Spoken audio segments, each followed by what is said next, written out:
Bonjour tout le monde, j'espère que vous allez bien, c'est Amina. Je suis venue aujourd'hui pour une nouvelle vidéo. Bienvenue sur ma chaîne. Assalamu alaikum mbokk yi xarit yi, man la Amina. Dama ñëw rek tey ci beneen vidéo ak daal machallah bi leen waxtaan. Tey nag je suis pas seule, je suis avec monsieur Abdoulaye Konaté. Dama leen di lay bàyyi mu présenté wu rek daal tey machallah. Bonjour tout le monde, bonjour chers amis, je suis Abdoulaye Konaté, je suis consultant, formateur en compétences de vie appliquées au domaine de la santé et actuellement je suis conseiller technique VIH du CNRS au niveau de la région médicale de Kédougou. Compétences de vie appliquées au domaine de la santé, en fait c'est un concept qui regroupe plein de choses qu'on pourrait vraiment appliquer à la santé, telles que le VIH-Sida, les IST, le leadership, les compétences pour une vie saine ou life skills, l'affirmation de soi, l'entreprise de soi, en fait, beaucoup de domaines qui sont compris dans ce concept et qu'on enseigne à travers le Sénégal et à travers l'Afrique. Merci beaucoup Abdoulaye. Aujourd'hui ma vidéo sera en français. Vous avez l'habitude de voir mes vidéos, toutes mes vidéos sont en Wolof. Bon, mais aujourd'hui je voulais faire ma vidéo en français. Voilà, parce que franchement, machallah, monsieur Abdoulaye Konaté parle bien le français et quand même, bon, j'aimerais que la vidéo soit en français. Voilà, c'est ça. Bon, il y aura aussi un tout petit peu de Wolof. Ouais, la majorité sera en français.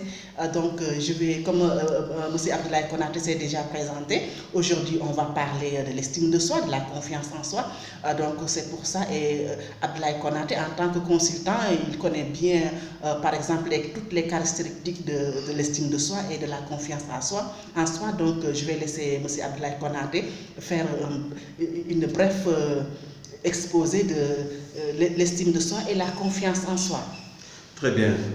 Merci Amina de me donner l'opportunité de parler de ces deux aspects qui sont quand même fondamentaux dans la vie d'un individu, à savoir l'estime de soi et la confiance en soi. L'estime de soi peut être apparentée des fois à l'amour de soi. Quand on parle d'amour de soi, c'est quelqu'un qui s'aime, quelqu'un qui, on pourrait dire, des fois pourrait être même narcissique, quelqu'un qui aime son individu. Alors l'estime de soi va au-delà de cet amour de soi, n'est-ce pas? Parce que l'estime de soi recoupe déjà l'amour de soi, mais aussi va au-delà parce que tout simplement, quelqu'un qui s'estime, quelqu'un qui est dans une position d'estime de soi et quelqu'un qui est totalement en phase avec ce que lui demande sa société. C'est quelqu'un qui va travailler s'il est travailleur.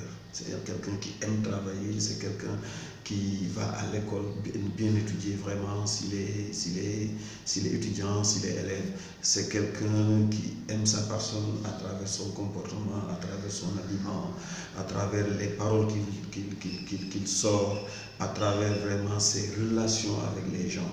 Donc, avoir cette estime de soi recoupe tout cela, mais c'est d'abord avoir confiance en soi.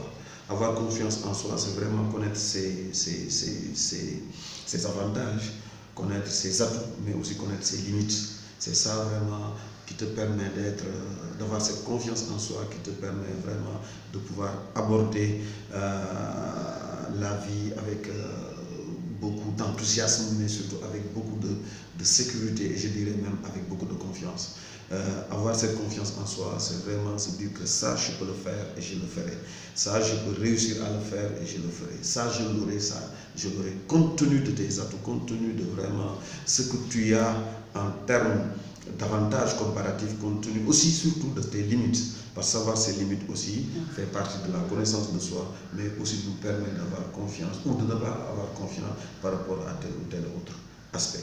Donc, avoir cette estime de soi voudrait dire avoir confiance en soi, être amoureux de sa propre personne, mais surtout avoir ce culte vraiment du perfectionniste, avoir ce culte qui te permet d'aller de l'avant, avoir ce culte qui te permet vraiment d'entreprendre les actions de ta vie avec beaucoup de sécurité, mais surtout avec, en mettant en tout cas de notre côté tous les atouts qui pourraient nous permettre de réussir. Merci Abdoulaye Konaté. Voilà.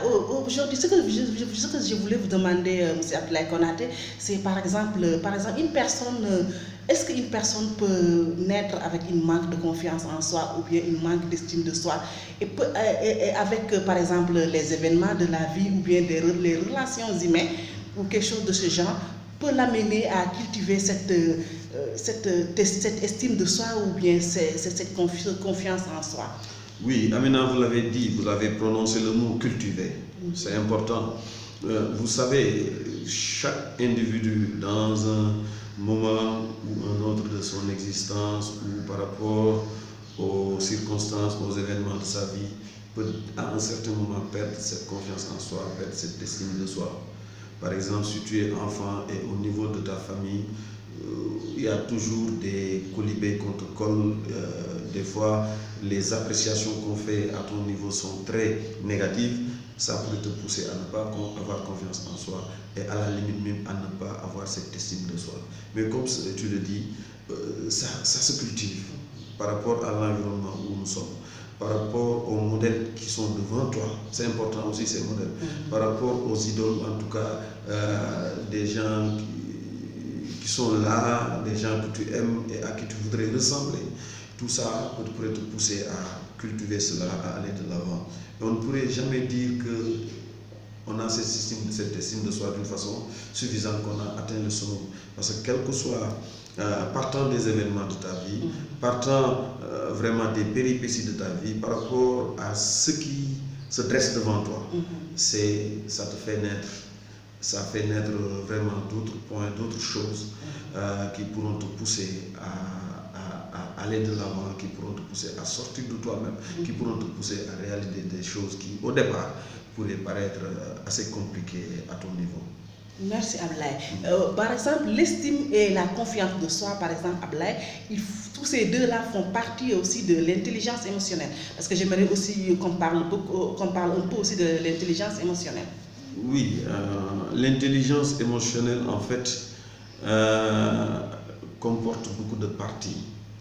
Et parmi ces parties, il y a la connaissance, la confiance en soi. L'intelligence émotionnelle, comme le mot l'indique, il s'agit d'émotions. Des émotions qui pourraient être négatives comme qui pourraient être positives. Donc, avoir cette confiance en soi, c'est être émotionnellement intelligent. Avoir la confiance en soi, c'est vraiment te mettre dans une position qui pourrait te permettre d'aller de l'avant. C'est te mettre dans une position qui pourrait te permettre de relever tous les défis qui se dressent devant toi. Et ça, c'est de l'intelligence émotionnelle. Parce que quand on perd sa confiance à un certain moment, c'est parce que tout simplement, émotionnellement, on a été atteint et que peut-être on n'a pas eu la force nécessaire de se relever et de s'en sortir. Ça, c'est l'émotion qui joue. Quand on perd sa confiance, c'est l'émotion qui joue. Quand on va jusqu'à aussi perdre son estime de soi, c'est un peu l'émotion qui joue. Et dans cette intelligence émotionnelle, il y a cette faculté, comme on l'a dit tout à l'heure, de reconnaître ou de connaître ses atouts, mais surtout ses limites. Connaître ses limites, c'est important dans la vie parce que ça pourrait te permettre de ne pas commettre des erreurs qui pourront à un certain moment être fatales pour toi. Cette intelligence émotionnelle va te permettre de pouvoir dominer tes émotions, une émotion positive. Peut pousser parfois des gens à commettre, je dirais, des actes qu'ils vont regretter demain. Une émotion négative aussi peut inciter l'individu à commettre des actes qui pourront demain compromettre sa vie.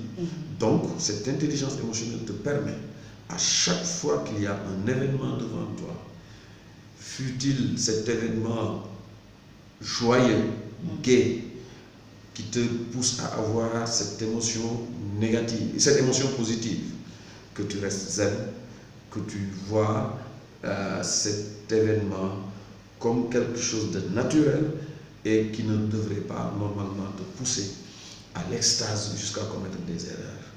Si l'événement a une connotation négative, qui te pousse à s'énerver, à être hors de toi, qui te pousse vraiment à avoir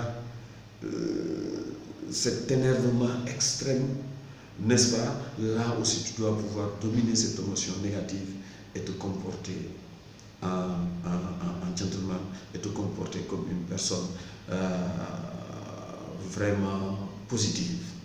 Voyez-vous. Et dans cette intelligence émotionnelle aussi, on pourrait compter ce qu'on pourrait appeler la gestion des relations.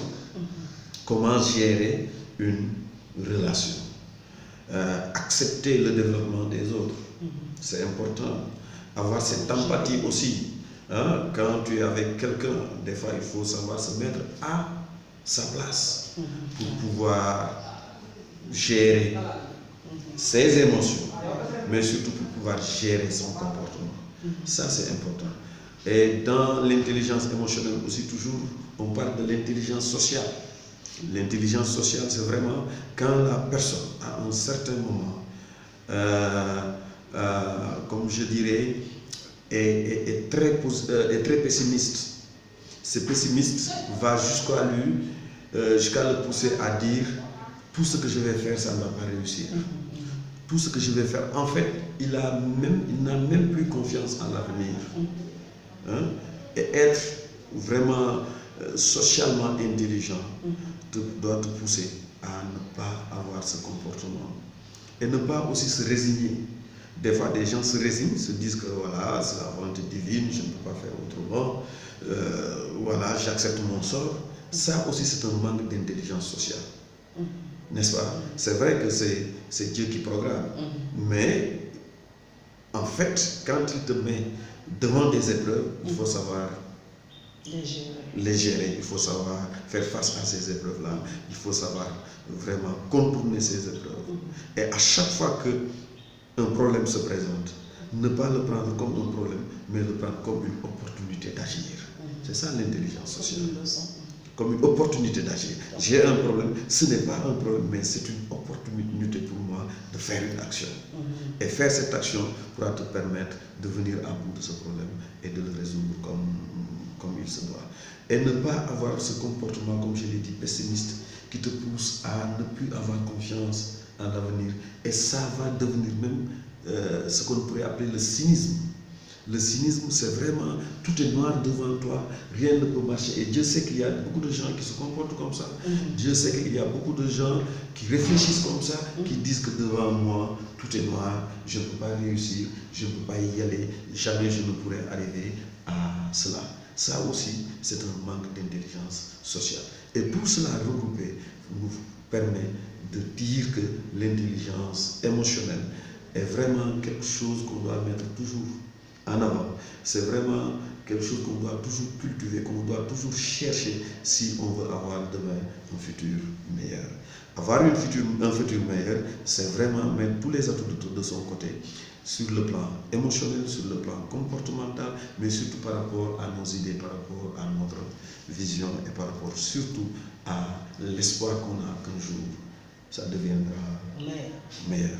Merci beaucoup, Abdoulaye. Voilà, avant de terminer notre vidéo, bon, tu vas nous parler aussi par exemple, pour être un bon leader, par exemple, il faudra aussi avoir une bonne estime de soi et avoir une bonne confiance en soi, n'est-ce pas, Abdoulaye? Très bien. Actuellement, moi, je considère tout le monde comme des leaders. Beaucoup de gens pensent que le leader, c'est celui qui est devant. Une communauté devant un groupe. Voilà, ok, c'est ça un leader. Mais actuellement, en l'état actuel des choses, moi, je veux pousser chaque individu à se comporter comme un leader. Être un leader, c'est vraiment être devant. Mais ce n'est pas toujours devant un groupe. Mais quand tu es devant ta vie, quand tu es devant tes problèmes, quand tu es devant vraiment ce qui te concerne, moi je te considère comme un leader. Et c'est comme les maillons d'une chaîne. Chaque maillon est important. Et actuellement, pour moi, tous les individus, toute la population du monde. Chaque élément, pour moi, chaque individu doit se comporter comme un leader par rapport à ce qu'il doit faire, par rapport à sa mission, par rapport surtout à ses objectifs. Je suis leader. Je suis leader de moi-même, je suis leader par rapport à ce que je fais et je dois aller de l'avant. Être leader, c'est d'abord avoir cette confiance en soi. Si tu dois parler, prends la parole et parle. Si tu dois t'affirmer, n'est-ce pas, affirme-toi. Ne te laisse jamais marcher sur les pieds. Ne pense pas que tu es moins que les autres. Ne pense pas que tu es moins intelligent que les autres, ne pense pas que tu es moins utile que les autres. Chaque individu dans cette communauté est utile et a son rôle à jouer. Être leader, c'est d'abord avoir confiance en soi, mais aussi surtout l'estime de soi. Mais surtout aussi avoir cette intégrité. Et quand je dis intégrité, c'est vraiment le respect de la parole donnée, le respect des engagements pris envers les autres, mais aussi des engagements pris avec sa propre personne. C'est important. Quelqu'un qui dit « je veux cesser de fumer ». Il se lève un bon jour, il dit « je cesse de fumer, j'arrête de fumer ». Il a pris un engagement envers qui? Envers sa propre personne. Et dans cette initiative de cesser de fumer, il doit être le leader. S'il met en avant l'estime de soi, il saura qu'il ne doit pas fumer parce que la cigarette pourrait gâter son avenir. C'est un exemple que je donne. On pourrait en donner plusieurs. Alors, être intègre aussi, c'est vraiment, comme je l'ai dit tantôt, faire les choses comme il se doit, respecter aussi son environnement, respecter les sceaux de la République, mais surtout aussi respecter les normes sociales, respecter vraiment ce qui est édicté dans cette société. Être leader aussi, c'est avoir cette vertu de ces principes, n'est-ce pas? C'est avoir cette vertu de respecter ces principes. Et parmi ces principes, on peut parler de l'honnêteté. On peut parler vraiment comme je pourrais dire, à part honnêteté, on peut parler du respect, n'est-ce pas, des autres. On peut parler de l'impartialité, mais surtout aussi de l'équité.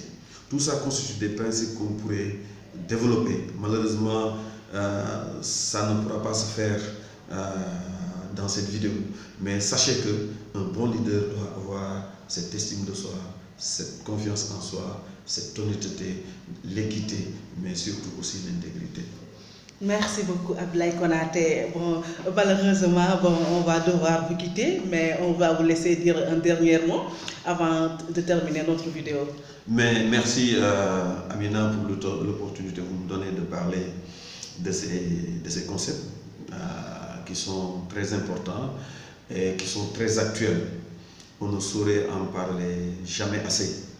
Donc tout ce qu'on peut est que quand l'occasion se présente, on en parle un peu. Mais en tout cas, je vous encourage pour ces initiatives, je vous encourage pour ces activités qui sont quand même assez importantes et qu'il faudrait vraiment perpétuer. En tout cas, je vous renouvelle et vous réitère toute ma disponibilité à chaque fois que vous avez besoin de moi par rapport à ces compétences de vie. Je pourrais me rendre disponible et donner du peu que je sais et le partager avec les autres. Merci beaucoup Abdoulaye. Voilà, merci aussi de votre disponibilité. Vraiment, merci beaucoup, vraiment. Et franchement, donc cette vidéo prend fin. Donc, léegi damay wax tuuti olof maa ngi leen di remercier di leen jaajëfal tey nag malheureusement vidéo bi pour ñeneen ñi nga xamante ne rek dégguñu ndasaraan tey ci ndasaraan la woon parce que li ñu doon wax vraiment ci ndasaraan lañ ko gënoon a mën a expliquer pour nit ñi rek gën ko mën a comprendre voilà loolu kese rek moo tax ñu def tey suñu vidéo bi rek ci ndasaraan rek daal macha allah mais maa ngi leen di gërëm yéen ñëpp di leen sant di leen ziar voilà di leen wax tam da ngeen abonné rek daal macha allah sama chaîne et je pense que aussi tey vidéo bi nag mérite ak like yéen ñëpp ngeen like aussi j'aimerais bien au moins avoir une centaine de likes au moins voilà léegi nag di leen remercier yéen ñëpp di leen sant di leen ziar di leen wax xam naa rek beneen yoon rek ci beneen vidéo merci beaucoup.